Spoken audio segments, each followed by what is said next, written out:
Kadar se odločimo za gradnjo nove hiše, ki bo postala naš dom, je to odločitev za več desetletij. Par v najboljših letih, še vedno zelo aktiven, je sklenil postaviti novo hišo, a sta pri tem že mislila na prihodnost, ko bodo ptički odleteli iz gnezda.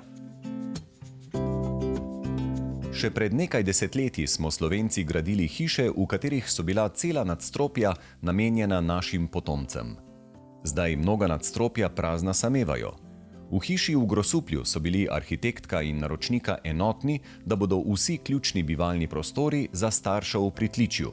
Zato so otrokoma namenili le skromni sobi in manjšo kopalnico v nadstropju. Lara, kje smo pravzaprav? Smo v hiški, ki izgleda dvoetažna, oziroma je dvoetažna, v resnici je pa ves program organiziran pritlično, na obrobju naselja, v mirni ulici, kjer je razgled zunaj naravo čudovit. Zakaj pa je pravzaprav zasnovana tako, da je bistvo v pritličju? Par srednjih let, ki ima odraščajoče otroke, je razmišljal o tem, da seveda otroci počasi grejo z hiše in dajmo narediti nekaj, da bo potem tudi v pritličju absolutno delovalo, neodvisno od nadstropja. Mal silimo otroke k temu, da razmišljajo o tem, da je treba odleteti iz gnezda, zaradi tega že v arhitekturi zasnujemo stvari tako, da mal napeljuje na to situacijo. To se pravi, ne bo hotel mama?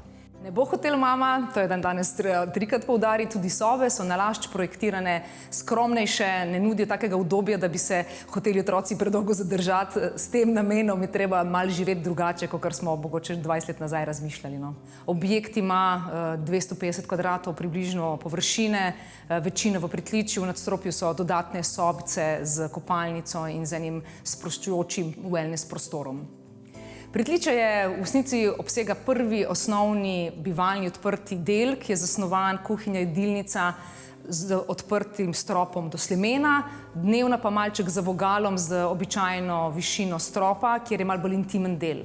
To, da imamo odprto do slemena, je zaradi tega, da imamo lahko tudi strešna okna gor, dobimo dve stvari, velike kubike zraka, ki so izredno pomembni za dobro bivanje, in naravno osvetlitev skozi strešna okna, ki iz vrha, kadar prihaja svetloba iz vrha, nudi trikrat več svetlobe kot vertikalna okna, ki so seveda ravno tako pomembna, ona so za razgled nujna.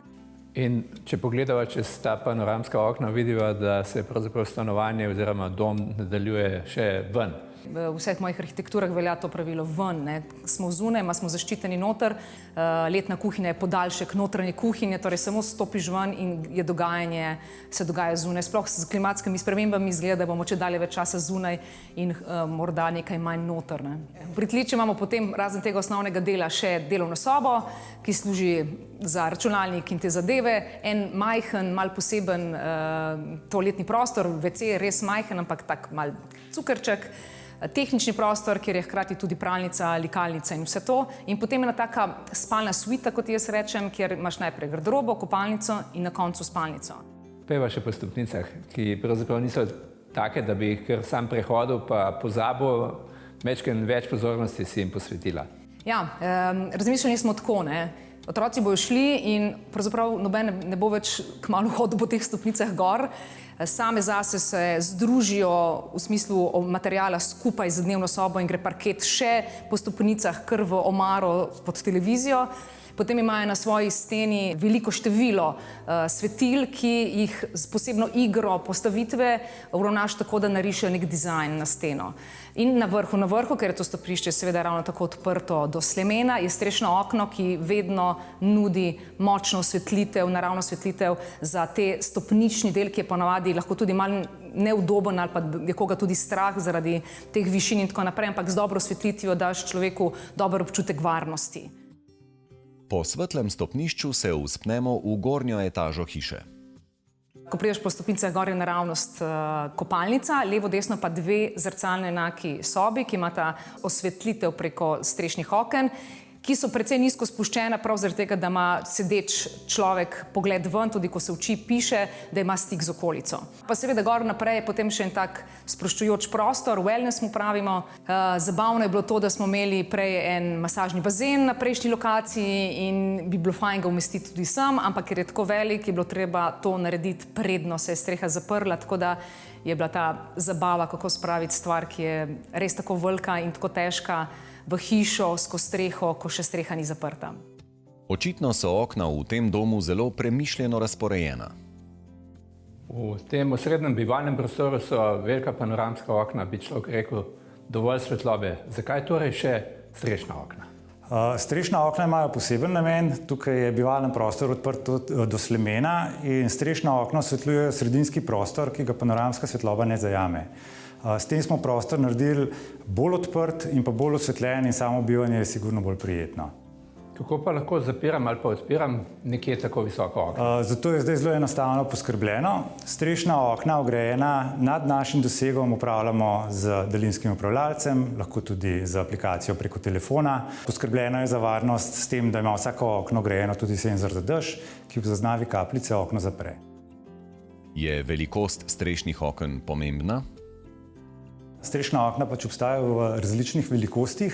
Pri novogradnji je v fazi projektiranja zelo enostavno predvideti odprtino za širše okno, saj z široko grajenim oknom dobimo stojno višino, ki je zelo uporabna potem tudi pri razvrščanju elementov v samem prostoru. Meni se zdi, da je treba vedno imeti strešno okno, a ne bi lahko reševal svetlobo v zgornji etaži tudi z frčado. Tudi to je varianta. Mi smo mnenja, da je strešno okno bolj uporabno. Pri frčadi, ki je pač del tudi zunanje podobe objekta, so sama mesta frčade vnaprej določena in smo zelo omejeni, kako dejansko svetlobo spuščamo v prostor in kako prostor opremimo. Pri strešnem oknu, kjer je ročka za upravljati nad našo stojno višino in pa dejansko je odmik zadosten, lahko normalno upravljamo samim oknom. In pa vemo, da strešno okno dovaja bistveno več svetlobe, se pravi do 3-krat več svetlobe kot pa okno skozi frčado.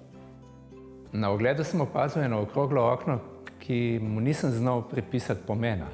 Ja, okroglo okno je neke vrste komunikacijsko okno med spodnjim delom in zgornjim delom, se pravi, da se tudi znakovno lahko zmeniš, če je nekdo spodaj in nekdo zgoraj, torej obstaja neka komunikacija, da nisi komplet ločen. Teoretično, gospa leži že gor, v savni nekaj, potem pa tle želiš, da ti nekdo prinese en kozarec vode. Ni treba kričati po hiši čez okno, znakovno se pomeniš s partnerjem zori, da ti mal priskoči. Torej, pa da gor bi sedel, počival in teoretično imel razgled tudi nad svojo lepo hišo navzdol.